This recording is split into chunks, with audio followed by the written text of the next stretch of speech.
You're not the funniest, you're not the hottest, and yet somehow, people still lean in when you talk. Or they don't. Maybe they squint past you like you're the blurry NPC in a cutscene. That's the thing about charisma. It's not a trait, it's a glitch. A social illusion spell that some players cast without knowing the source code. But what if I told you there is a source code? That scientists, psychologists, and weirdly persuasive cult leaders have all been studying the exact same thing: how to bend social reality without needing to yell, brag, or do a TikTok dance. Welcome to the secret art of charisma, backed by psychology, powered by perception, and coded like a cheat mod for human connection. 1. Charisma is a status effect, not a trait. Charisma isn't something you are, it's something other people catch, like the flu, or a song stuck in your head, or the inexplicable urge to buy a $7 coffee from someone who looks like they've never known pain. You don't equip charisma like armor. You emit it like radiation, a buff that affects perception, not stats. See, people think charisma is about talking more. Wrong. That's just audio spam. Real charisma isn't volume, it's gravity. The charismatic don't chase attention, they make it orbit them. They walk into a room and it's like someone updated the lighting engine. Everyone looks twice and nobody knows why. And here's the weird part: it's not even about what you say. Studies show that people rated speakers as more charismatic just because they used more pauses. That's it. Silence, not a TED talk, just letting the sentence linger. Turns out your brain is wired to assume that people who pause are smart, or powerful, or preparing to drop devastating anime protagonist lore. So, no, charisma isn't something you grind for like XP. It's a passive effect, and the first step to learning it is realizing you've been role playing the wrong class. 2. Social gravity: how charismatic people bend the room. Imagine walking into a conversation and watching someone pull attention like it's tethered to them by invisible string. Nobody told the room to rotate toward them, but it does. This is social gravity. And yes, it's as real as the cringe you feel remembering your middle school haircut. Charismatic people don't speak first, they notice first. Their power isn't in output, it's in input. Eye contact that doesn't scan the room looking for someone hotter. Listening that doesn't feel like it's calculating a response in the background. A head tilt, a pause, a laugh that lands one beat late because they were actually processing what you said. Psychologically, this is reciprocal validation. The sensation of being seen makes people want to see you back. Your brain lights up like a power up every time someone gives you undivided attention, and it immediately marks that person as safe, interesting, and probably cooler than you. They're not dominating the moment, they're anchoring it. Because here's the twist: in the game of charisma, the person asking the questions is often the one in control. They're writing the dialogue tree one choice at a time. And they're doing it while making you feel like the protagonist. That's not just charm, it's a psychological sleight of hand. And now you know the trick. 3. The mirror trick and the dopamine loop. Okay, so you've entered the room, you've paused, you've listened. But now what?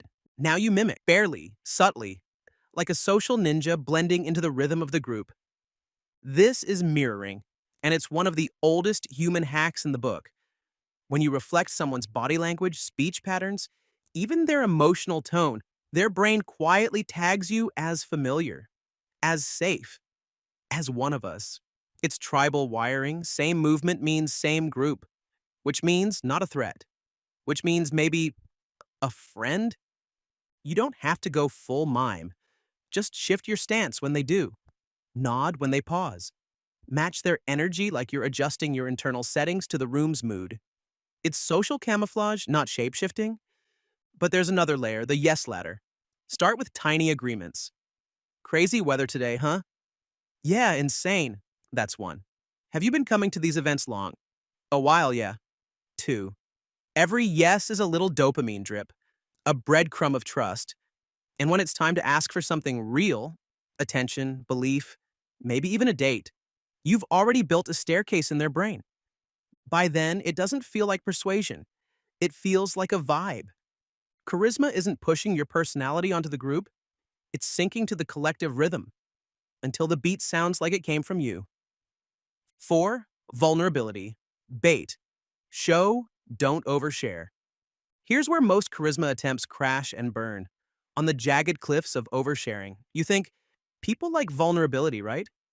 So you drop your entire trauma lore 5 minutes in and wonder why the energy died like a dial-up modem. Number charisma isn't about bleeding on people.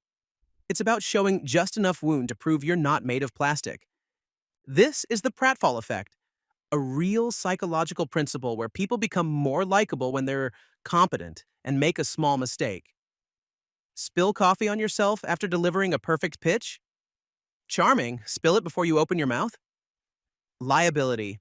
The trick is controlled imperfection. A story where you were awkward but learned something. A joke at your own expense that still keeps the spotlight steady.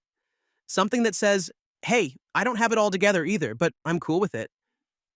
This kind of vulnerability doesn't make you look weak. It makes you look safe. It disarms the social defenses people walk around with like emotional riot gear. And once those shields drop, they lean in, they relax, they start wanting to tell you their stories. Congratulations, you've just flipped the script. You're not performing for them anymore, they're performing for you. 5. Conversational stealth attacks.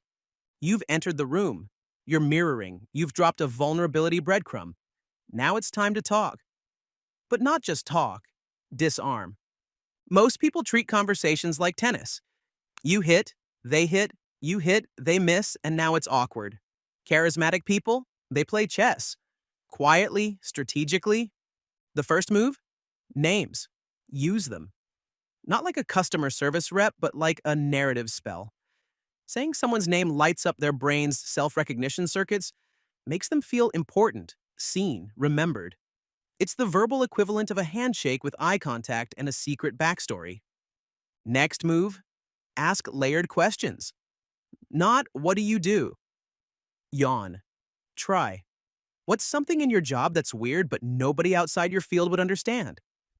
Boom, you just unlocked a rare dialogue tree. They'll remember you because you didn't play the obvious options. Then there's anchoring. Pick something specific in their story and dive. They mention they quit law school? Don't nod and move on. Anchor. Wait, pause. You quit law school? That's a movie plot. What happened? People don't remember facts. They remember moments where they felt like the main character. And charismatic people, they hand out those moments like side quests. You don't need to dominate the conversation. You just need to set the conditions where they want to keep playing. 6. Clothing buffs, dressing 1. Level higher? Yes, this part matters because your charisma starts buffering the second you enter visual range. Before you speak, before you smirk, before you say, hey Marcus, you're being scanned for cues. And clothing? That's just nonverbal code. There's a psychological effect called on-clothed cognition. Basically, your outfit doesn't just change how people see you. It changes how you behave. Put on a lab coat and you start making fewer mistakes on tests. Put on a tailored jacket and your posture updates like it's responding to a patch note. The trick isn't dressing like a model. It's dressing one level above the room. Just enough to trigger the mental flag that says, wait, who's that? Polished shoes. Intentional layers. A single piece that feels designed, not default. You don't need to wear a cape, but you do need to look like you chose your character skin on purpose. Because the moment you walk in, everyone's playing a silent game of who here deserves attention. And dressing up isn't vanity. It's visual storytelling. It says, I'm here. I care. This matters. And charisma always starts with signaling that something's about to happen. Dress like a cutscene's about to start. And watch who turns to listen. 7. Exit like a legend. Most people treat exits like footnotes. They ghost, they mumble, they vanish into the Wi-Fi fog without so much as a handshake. Charismatic people, they treat the exit like an encore. Because here's the dark secret of social memory. Your last impression gets remembered hardest. It's called the recency effect, and it's your final chance to install yourself in someone's brain like an emotionally resonant pop-up ad. So don't just say, nice meeting you. That's background noise. Instead, be oddly specific. Hey, I really liked what you said about crash landing your thesis. That was hilarious. We should definitely continue that story sometime. Boom, you've just placed a psychological bookmark, a callback, a thread they'll want to pull on later. Even if the conversation was mid, ending with intent rewrites the narrative. It creates closure with potential, like leaving a door cracked open behind you, just enough for curiosity to peek through. Charisma isn't just about how you enter a room, it's about making people wonder when you'll walk back in. And when you exit like a legend, they won't just remember you, they'll replay you. Conclusion: charisma is crafted, not given.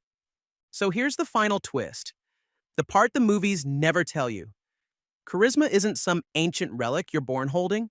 It's a series of small, quiet, psychological hacks that anyone can stack. It's eye contact held just a moment longer, a pause that makes a sentence feel like a prophecy, a question that flips a stranger into a confidant. Charisma is crafted, not given. It's the product of attention, rhythm, and knowing when to glitch the social matrix just enough to stand out. And the best part? You don't need to change who you are. You just need to change how you interface. Speak less, notice more. Mirror a little. Name people. Drop one perfectly timed vulnerability like it's an artifact. Then disappear with style. Because charisma isn't about being the loudest or the smartest. It's about being the most intentional glitch in the simulation. And now that you know the source code, people won't even know what hit them, only that something shifted when you walked into the room. And again, when you left. If this video gave your charisma stat a little +1 boost, or at least made you pause dramatically in the mirror for no reason, then go ahead and hit that like button like it owes you social validation. Subscribe for more psychological cheat codes, real-life status effects, and personality mods you didn't know you were running. And hey, turn on notifications because some of these buffs are time sensitive. See you in the next glitch.